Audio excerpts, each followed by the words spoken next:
주님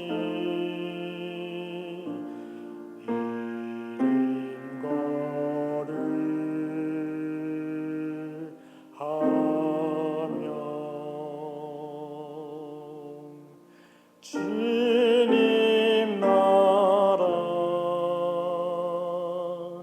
임하시고 뜻이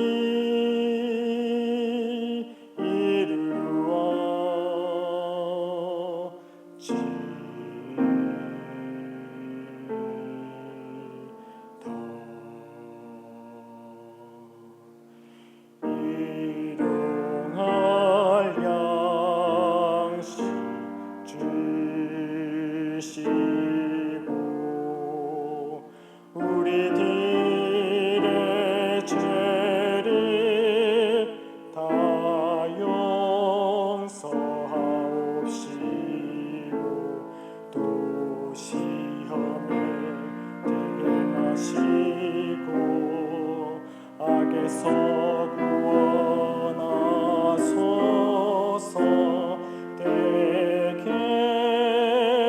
주의 나라 주의 권세 주의 영광 영원히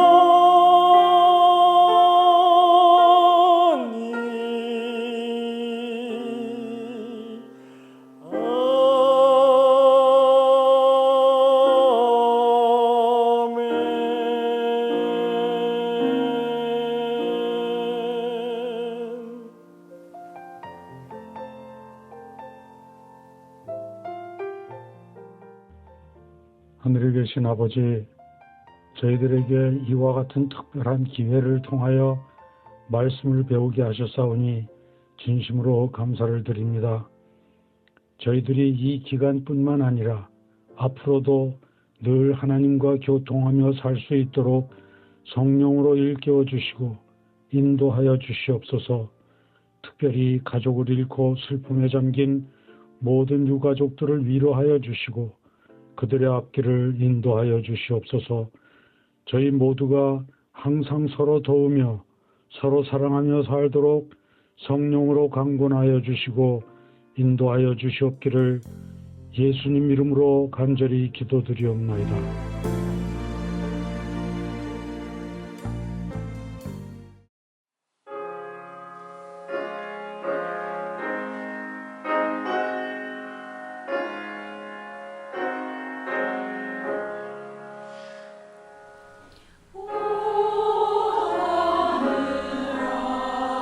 주의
안녕하십니까? 워싱턴 스펜서빌 교회 여러분. 사경의 마지막 시간이 되었습니다. 어떻게 이 사경의 시간을 보내셨는지 모르겠습니다. 오늘은 마지막으로 시험에 들지 말게 하옵시고라고 하는 부분을 살펴보기를 원합니다. 유혹에 빠지는 과정을 재치 있게 그려낸 글이 있습니다. 다이어트 중인 한 여인이 사탕의 유혹에 어떻게 넘어가는지를 묘사한 10단계입니다. 첫 번째 단계, 나는 운전은 하지만 식품점 근처에 가지 않겠다. 2단계, 나는 식품점 근처에는 가겠지만 식품점에 들어가지는 않겠다. 3단계, 나는 식품점에 들어가기는 하겠지만 사탕이 놓이는 쪽으로 가지 않겠다. 4단계, 나는 사탕을 보기는 하겠지만 그것을 집지는 않겠다. 5단계, 나는 그것을 집기는 하겠지만 사지는 않겠다. 6단계, 나는 그것을 사기는 하겠지만 열지는 않겠다. 7단계, 나는 그것을 열기는 하겠지만 냄새를 맡지는 않겠다. 8단계, 나는 냄새를 맡겠지만 그것을 맛보지는 않겠다. 9단계, 나는 그것을 맛은 보겠지만 많이 먹지는 않겠다. 10단계, 나는 이번에는 마음껏 먹지만 다음에는 절대 먹지 않겠다. 우리 인간들은 너무나 연약한 존재들입니다. 대부분의 우리들은 이렇게 시험에 빠지고 넘어갑니다. 그리고 내일을 기약합니다. 언제 우리의 생명이 닿을런지 모른 채 또 다음번과 내일에는 잘하리라고 거짓 위안을 삼습니다. 시험에 빠지지 않는 두 가지 방법이 있습니다. 우리가 세상에 살면서 시험에 빠지지 않는다는 것은 말도 안 되는 이야기입니다. 그것은 불 속에 있으면서도 타지 않기를 바라는 것이요. 무리를 인간이 걸어갈 수 있다는 것과 마찬가지의 이야기입니다. 그런데 우리는 사실 그렇게 살아야 하는 것이고 그것이 가능함을 성경은 우리에게 말씀하시는 것입니다. 성경이 우리에게 주는 예들이 있습니다. 다니엘의 세 친구 이야기가 있습니다. 그들은 불 속에서도 타지 않을 수가 있었습니다. 시험에 빠지지 않도록 온전히 결정했을 때, 죽으면 죽으리라 했을 때 그들은 불 속에서도 타지 않았습니다. 그러나 우리들은 그러한 결정을 내리지 못합니다. 죽으면 죽으리라가 아니라 어떻게든 살아서 잘해보겠다고 여깁니다. 혹은 하나님이 용서해 주실 것이다라며 시험에 빠져드는 것입니다. 불 속에서 타지 않는 방법은 불 속에 안 들어가고자 하는 것이 아니라고 생각하기 쉽습니다. 그런데 그것은 불 속에서 타지 않는 것이 아니라 불 밖에서 타지 않는 것입니다. 그러나 불 속에서 타지 않는 방법은 불 속에 있는 방법밖에 없습니다. 우리들은 아예 들어가지 않으려 합니다. 들어가기를 두려워합니다. 그래서 타협하고 우상 숭배하고 안식일을 범하고 사단에게 굴복합니다. 그러면 안 탈 것으로 착각하는 것입니다. 그런데 사실 그것이 결국에는 불에 타는 것입니다. 바로 심판의 유황불에 타는 것이지요. 불 가운데서 타지 않는 방법에는 언제나 결단이 요구됩니다. 죽으면 죽었지 내가 하나님의 법을 어기지 않겠다고 하는 것입니다. 그렇다면 시험에 빠지지 않게 될 것입니다. 악에서 구원함을 받게 됩니다. 사탄이 우리에게 어떤 식으로 유혹하든 그것은 생각할 필요도 대답할 필요도 없다고 이야기할 수 있어야 하는 것입니다. 사단은 몇 번의 기회를 주겠다고 이야기합니다. 그러다가 그러한 기회를 생각하고 이용하다가 망한 많은 실패한 인물들이 성경에 많이 나옵니다. 사단은 말합니다. 이제라도 너희가 예비하였다가 내가 다시 기회를 주면 내 말을 듣는 것이 좋을 것이다라고 말합니다. 이제라도 말입니다. 그러나 다니엘의 세 친구는 그러한 기회조차 필요하지 않았습니다. 다니엘서 3장 16절입니다. 사드락과 메삭과 아벳느고가 왕에게 대답하여 이르되 느부갓네살이여 우리가 이 일에 대하여 왕에게 대답할 필요가 없나이다. 불 속에 들어가겠다는 것입니다. 이것이 시험을 이기는 유일한 방법임을 우리 모든 성도들이 기억하시게 되기를 바랍니다. 사단의 제안을 받아들임으로써 얻게 될 유익을 생각하기 위하여 지체하는 것은 안전하지 못하다. 죄는 그 가운데 빠지는 모든 사람에게 불명예와 불행을 가져다 준다. 그것은 본질상 눈을 현혹시키고 기만적인 것으로 아첨하는 말로서 우리를 유혹할 것이다. 산상보훈 118페이지에 있는 말씀입니다. 죽으면 죽으리라는 자세가 우리에게 필요합니다. 결단이 필요한 것입니다. 그래야 불 속에서도 타지 않는 경험, 그 속에서 예수님 만나는 경험, 그래서 그것이 전도가 되는 경험, 그러한 경험들이 우리의 경험이 되어야 합니다. 우리의 신앙이라고 하는 것은 정말 무리를 걷는 것과 다를 바가 없습니다. 죄의 세상 속에서 신앙을 한다는 것은 불가능한 일입니다. 무리를 걷는 것이 불가능한 것처럼 말입니다. 우리는 말합니다. 한 발이 빠지기 전에 다른 한 발을 움직일 수 있다면 무리를 걸을 수 있을 것이라고요. 정말 그렇습니다. 한 시험에 빠지기 전에 얼른 걸어 나갈 수 있다면 다른 시험도 빠지지 않을 것이고 하늘을 향해 걸어갈 것입니다. 어쩌면 우리에게도 베드로처럼 몇 번은 몇 발자국은 무리를 걸어본 적이 있을 것입니다. 그러나 예수를 놓치고 시험에 빠져서 우리는 그 이후 계속 물속에서 허우적대고 있는 것입니다. 수영이나 잘하면 몰라도 수영도 잘 못합니다. 여튼 하늘나라는 수영해서 갈 수 있는 곳이 아닙니다.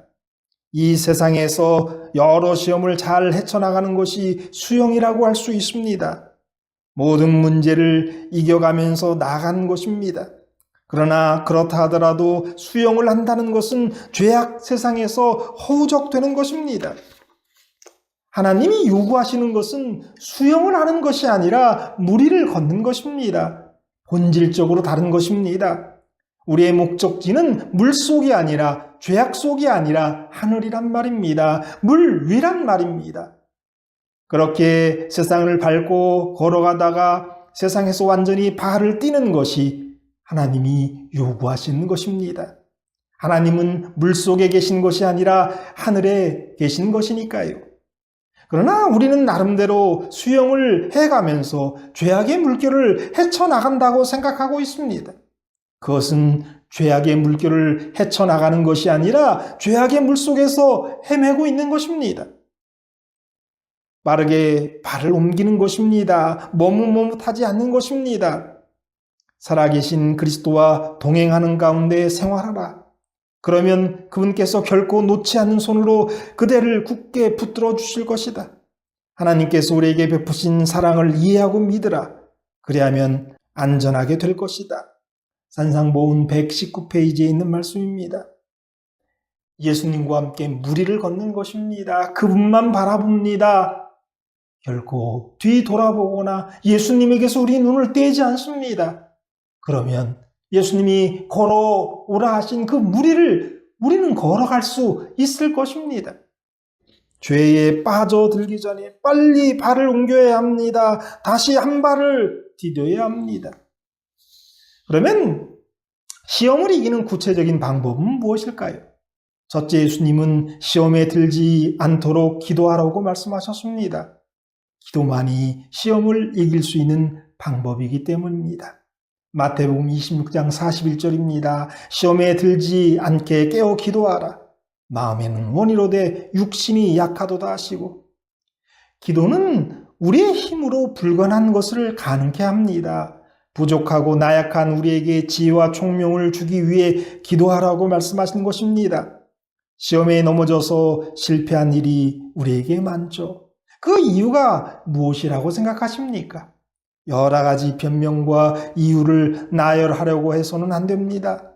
단지 기도하지 않았기 때문입니다. 시험을 이기기 위한 두 번째 방법은 말씀을 활용하는 것입니다.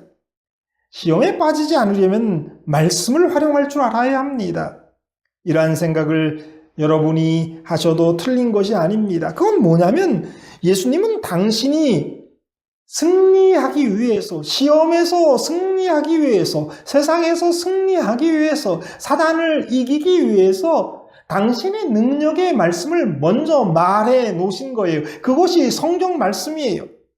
그러니까 우리 예수님은 당신이 성육신 하실 것을 아셨고 많은 시험이 올 것을 아셨어요. 그것을 이기는 방법 예수님도 인간적으로는 없다는 것 아셨어요. 그래서 예수님은 미리 선지자들을 통해서 또 직접 당신의 말씀, 능력 있는 말씀을 해 놓으셨어요. 왜냐하면 그것을 활용해서 당신이 시험을 이기기 위해서인 거예요. 그리고 그러한 말씀은 우리 많은 믿음의 열조들이 그 말씀을 통해서 시험을 이기며 승리하는 삶을 살 수 있었던 그 배경이 되는 거예요. 그러니까 예수님은 당신이 시험에서 이기기 위해서 미리 말씀해 놓으신 거예요. 능력의 말씀을 말씀해 놓으신 거예요. 그게 성경이고 성경 말씀이에요. 그리고 예수님이 정말 말씀으로 모든 시험을 이기셨습니다. 그렇다면 우리도 시험을 이길 수 있죠. 예수님도 활용해서 승리한 그 말씀의 능력, 그 말씀을 가지고 우리는 시험에 빠지지 않고 이길 수 있음을 우리는 확신할 수가 있는 것입니다. 예수님께서 말씀하신 그 악에 빠지지 않게 기도하라고 하셨는데요. 그 말씀하신 악의 직선적인 의미는 악한 자, 즉 악마입니다. 공중의 권세 잡은 자, 곧 사탄의 세력을 뜻합니다. 즉 사탄의 올무에서 빠져들지 않게, 즉 사탄의 올무에 빠져들지 않게 하여달라는 의미를 가지고 있는 것이 악에서 구원하여달라고 하는 강구예요. 그러기 위해서는 우리는 마귀의 술책을 알고 있어야죠. 서양 속담에는 4가지 말로 우리 마귀가 우리를 유혹한다라고 생각합니다. 첫째는 누구든지 하니까, 둘째는 이깟짓 일이야, 셋째는 한 번만 해라, 넷째는 아직도 앞날이 많으니까 해라. 사단은 이렇게 나름대로 우리 인간들을 유혹합니다. 누구도 하니까 뭐 이까짓 거 한 번만 해. 너 아직 젊잖아. 나중에 회개하면 되지. 사단이 우리를 이렇게 악에 빠뜨립니다. 죄에 빠뜨립니다. 우리가 악에서 구원하여 주옵소서라고 기도할 때 하나님은 실제적으로 우리를 어떻게 건져주시는 걸까요? 여기서 주님의 놀라운 말씀을 기억해야 합니다. 요한복음 17장 16절에 우리 예수님께서 우리에게 원하시는 것이 우리를 데려가기 위함이 아니요 악에 빠지지 않게 보존하기 위함이라고 예수님께서 기도하신 것 우리는 보게 됩니다. 우리는 그 부분을 잘 이해해야 되죠. 대체로 예수님은 2가지 방향에서 우리를 구원하십니다.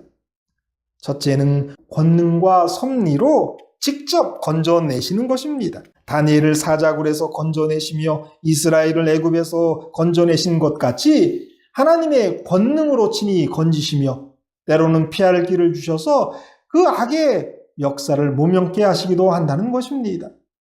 두 번째 방법은 하나님이 보다 많이 사용하시는 방법이에요. 기도하는 당신의 자녀에게 힘과 지혜와 용기와 사랑을 주셔서 그 악을 이기게 하십니다. 승리, 그게 바로 구원이기 때문입니다. 주님의 은혜로 구원을 이루십니다. 깨닫는 지혜를 주시고 신령한 총명과 영적 판단력을 주셔서 악을 분별하며 그 정체를 민첩하게 판단하게 하며 신령한 경건을 주셔서 이를 물리치며 그 악한 계책에 빠지지 않게 하십니다. 하나님은 직접적으로 우리를 구원하시기도 하고요. 어떨 때는 피할 길을 주셔서 피하게 하시기도 합니다. 그러나 가장 많은 방법은 우리에게 당신의 지혜를 주셔서 사단의 그 전략을 알게 하고 그것을 싸울 지혜를 주셔서 악에서 구원함 받도록, 사단에게서 구원함 받도록, 사단에 빠지지 않도록 하신단 말이에요. 그렇기 때문에 우리는 성령에 민감해야 돼요. 말씀과 기도로 늘 무장되어 있어야 한단 말이에요.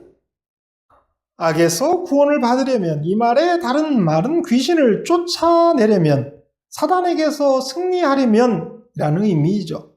변화산에서 예수님이 내려오셨을 때 제자들은 하나님에게 들어간 귀신을 쫓아내려 했으나 실패하고 있었습니다. 귀신을 쫓는 일이 그렇게 쉬운 일이 아니었습니다. 마태복음 17장 19절입니다. 이때 제자들이 조용히 예수께 나와 이르되 우리는 어찌하여 쫓아내지 못하였나이까. 예수님은 크게 두 가지를 강조하셨습니다. 첫째는 믿음의 필요성이에요. 이어지는 말씀 마태복음 17장 20절이에요. 이르시되 너희 믿음이 작은 까닭이니라. 진실로 너희에게 이르노니 만일 너희에게 믿음이 겨자씨 하나를 만큼만 있어도 이 산을 명하여 여기서 저기로 옮겨지라 하면 옮겨질 것이요 또 너희가 못할 것이 없으리라. 믿음이 작은 까닭에 사단을 내쫓지 못한다는 거죠. 둘째는 기도의 필요성입니다. 마가복음 9장 29절 말씀이에요. 이르시되 기도 외에 다른 곳으로는 이런 종류가 나갈 수 없느니라 하시니라. 현대어는 아주 쉽게 이런 종류가 무엇인지를 번역하고 있습니다. 제가 28절, 29절 다시 한번 읽어보겠습니다. 그 뒤에 예수께서 집에 들어가셨을 때 제자들이 조용히 물었다. 왜 저희는 귀신을 쫓아낼 수 없었습니까? 예수께서 대답하셨다. 기도하지 않고는 쫓아낼 수 없다. 기도하면 사단을 쫓아낼 수 있다는 거죠. 그러니까 시험에 들지 않으려면 말씀과 기도가 필요해요. 악에서 승리하려면 믿음과 기도가 필요해요. 그러니까 말씀이 필요하고요. 믿음이 필요하고요. 기도가 필요합니다. 그런데 이 두 말씀과 연관되어서 또 하나 필요한 건 깨어있는 거죠. 베드로전서 5장 8절 근신하라 깨어라 우는 사자같이 삼킬 자를 찾나 말씀하세요.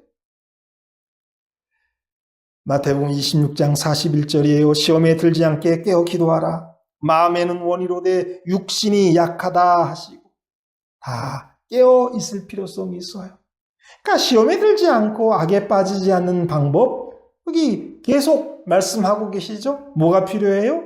말씀이 필요해요. 믿음이 필요해요. 기도가 필요해요. 깨어 있음이 필요하단 말이에요. 그럴 때 우리는 시험에 들지 않고 악에 빠지지 않게 된다는 것 여러분 기억하시게 되기를 바랍니다. 어떤 성도가 교회에 나오기만 하면 주님 제 삶에서 거미줄을 거두어 가옵소서라고 기도를 했습니다. 날마다 똑같은 내용의 기도를 듣다 못해 지친 한 교회 성도가 옆에 다가가 무릎을 꿇었습니다. 그리고는 주님 거미를 죽여주시옵소서라고 크게 기도를 드렸다는 이야기가 있습니다. 살아있는 거미는 내내 거미줄을 칩니다. 어떡하다 그 거미줄이 상하면 다시 칩니다. 왜냐하면 생존하려면 거미줄이 필요하기 때문에 그렇습니다.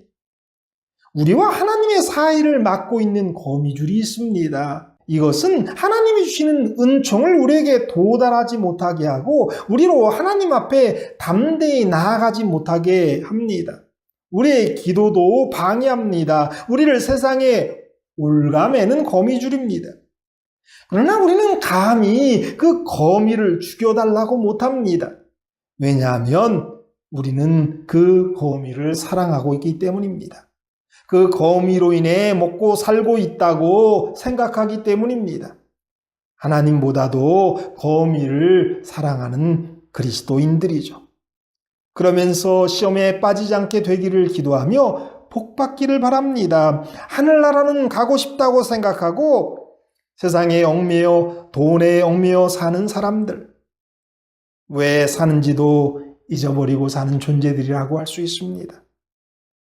나의 삶의 거미줄을 치는 그 거미는 무엇일까요? 정말 거미를 죽여달라고 기도할 수가 있나요? 기도가 시험에 빠지지 않고 악에서 구원함을 얻는 방법인데 참되게 기도하지 못하는 것이 우리입니다. 기도하면 될 줄 아는데 기도를 못하는, 왜냐하면 나는 세상을 사랑하기 때문에, 왜냐하면 나는 내 자신을 사랑하기 때문입니다. 왜냐하면 나는 돈을 사랑하기 때문이죠. 여러분들, 맥날 우리 예수님 앞에 와서 그 거미줄 치워달라고 기도해야 의미가 없습니다. 거미를 죽여달라고 해야죠. 거미가 없어야죠. 그래야 하나님과 내 사이에 방해물이 없는 것 아니겠습니까? 우리의 기도가 응답되고 하나님의 은총이 우리에게 내려오지 않겠습니까? 우리는 좀 더 양심적으로 또 실질적인 기도를 해야 돼요. 내가 거미를 사랑하고 있다고. 그러나 그 거미가 더 이상 나를 올가매지 않게 그 거미를 죽여달라고 기도할 수 있는 우리가 되어야 하는 거죠. 주기도문 결론입니다. 기도한 후에 더 나은 사람으로 일어서는 사람은 기도를 응답받은 사람이다라고 조지 메리디스가 말을 했습니다. 정말 귀한 이야기예요. 우리가 주기도문으로 기도한 후에 언제나 더 나은 사람으로 일어서게 되길 바랍니다. 우리의 드리는 주기도문의 기도가 응답되기를 바라는 것입니다. 같이 한번 읽어봤으면 좋겠어요? 시작! 가장 좋은 기도의 응답은 그 기도를 통하여 자신이 더 큰 믿음과 확신의 사람으로, 더 용기와 능력의 사람으로, 십자가의 사랑과 은혜를 더 깨닫는 사람으로 일어나는 것이다. 얼마나 멋진 말이에요. 가장 좋은 기도의 응답은 그 기도를 통해서 자신이 더 큰 믿음과 확신의 사람으로, 더 용기와 능력의 사람으로, 십자가의 사랑과 은혜를 더 깨닫는 사람으로 일어나는 것이다라고 했어요. 이것도 같이 한번 읽어보겠습니다. 기도한 후에 더 나은 사람으로 일어나는 사람은 기도를 응답받은 사람이다. 워싱턴 스펜서빌 교회 교우 여러분, 이렇게 사경에는 끝이 납니다. 그러나 여러분, 한 가지만 잊지 않아 주셨으면 좋겠습니다. 그것은 마지막에 드린 말씀입니다. 여러분이 기도한 후에 더 나은 사람으로 일어날 수 있다면 우리의 모든 기도가, 우리가 드리는 주 기도가 의미 있게 될 것입니다. 우리가 기도한 후에 더 나은 사람으로 일어난다면 말이에요. 우리가 주 기도문을 드린 다음에 더 나은 사람으로 일어난다면 말이에요. 여러분들, 기도한 후에 더 나은 사람으로 일어나시게 되길 바랍니다. 더 좋은 사람으로 일어나는 것, 그것이 성화의 과정이에요. 그것이 주님께 나아가는 길이고요. 그것이 우리의 신앙이 자라는 것 아니겠습니까? 여러분들 꼭 기도한 후에 더 나은 사람으로 일어나는 여러분 되시기를 바라면서 말씀 마치겠습니다.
하늘에 계신 우리 아버지, 한 주간 저희와 함께 해주셔서 감사드립니다.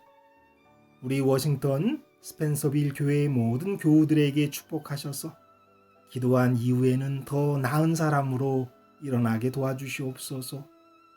주기도문으로 기도드릴 때마다 함께 하셔서 그 의미를 이해하고 간절한 마음으로 기도하게 도와주시옵소서.